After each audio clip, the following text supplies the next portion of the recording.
अज्ञान तो अंधकार में भटकाता ही है, पर ज्ञान घोर अंधकार में भटका देता है। नमस्कार दोस्तों, आज जिस किताब की बात करने जा रहा हूँ वो ओशो की एक किताब है, मैं धार्मिकता सिखाता हूँ धर्म नहीं। इसमें 2 भाग हैं और 22 अध्याय हैं और सभी अध्याय का एक अलग ही मतलब है। 2 भाग, एक पहला भाग जिसका नाम है धर्म नहीं है धर्मों में, और दूसरा भाग है धार्मिकता अर्थात जीवन की कला, होश और हास्य, आनंद, अहोभाव, महोत्सव। ये 2 भाग हैं और इसमें पहले में 13 अध्याय हैं और दूसरे में 9। सभी काफी कमाल के हैं, जैसे स्वार्थ के बीज, परार्थ के फूल, धर्मों की संगठित अपराध व्यवस्था, मैं आत्मज्ञान सिखाता हूँ अनुशासन नहीं, जागो और मुक्त हो जाओ, हास्य में भगवता की झलक। इस तरह के कई अध्याय हैं जो अलग अलग चीज़ों पर, धर्म से रिलेटेड जो भी जितने भी एस्पेक्ट हैं उन पर अलग तरीके से अपने विचार को रखते हैं और कई अलग अलग एग्जाम्पल से, कई दूसरों धर्म से लेकर उसमें अपने पॉइंट को समझाने की कोशिश करते हैं कि ईसाईयत में क्या है इसके बारे में दिया हुआ, हिंदू धर्म में क्या है या फिर मुस्लिम धर्म में क्या है। हर एक धर्म से जो भी अच्छी चीज़ें हैं उनको बताने की कोशिश की गई है और जो भी उस धर्म में फ्लॉ है उसको भी बताने की कोशिश की गई है। तो दोनों के बारे में यदि आप जानना चाहते हैं अच्छी बातें, और या फिर धर्म में क्या ऐसे ही गोरख धंधा चल रहा है उसके बारे में यदि जानने में आप इंटरेस्टेड हैं तो इस किताब को आप ज़रूर पढ़ें। और ऐसा नहीं है कि इस किताब में सिर्फ धर्म पर ही बात की गई है, धर्म से रिलेटेड या फिर अर्थ से भी रिलेटेड जितनी भी बातें हैं, बहुत सारी बातें इसमें की गई। जितनी भी बातें क्या एक किताब में उतनी खत्म नहीं हो सकती है, लगभग 250 पेज का ये किताब है। तो और भी अलग अलग चीज़ें जो हैं, जैसे यूरी गागरिन, रूस का जो पहला अंतरिक्ष यात्री था, वो जब अंतरिक्ष में जाता है तो उसका क्या एक्सपीरियंस रहता है। वो धरती को देखकर सोचने लगता है कि ये हमारी धरती है, हम धरती पर रह के लड़ रहे थे और जब ब्रह्मांड में गए तो धरती इतनी खूबसूरत लग रही थी उसे कि वो भूल ही गया एक क्षण को कि वो रूस का है और उसकी कई देशों से, अमेरिका, चाइना, इस तरह के कई देशों से लड़ाई भी चलती है। इस तरह के कई इंसाइट्स आपको इस किताब में मिलेंगे। और सुख दुख की हम बहुत चर्चा करते हैं तो उसी के बारे में 112वें पेज में इन्होंने बताया है, वास्तव में दुख एक अपवाद की तरह होना चाहिए और प्रसन्नता एक सहज स्वाभाविक बात।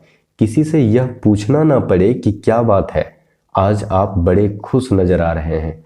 तो ये बातें तो आपने भी अनुभव की होगी। यदि आप थोड़ा ज़्यादा हंस देते हैं या फिर थोड़ा ज़्यादा आप खुश रहते हैं किसी कारण से, तो लोग पूछते हैं कि आज तो आप खुश लग रहे हैं।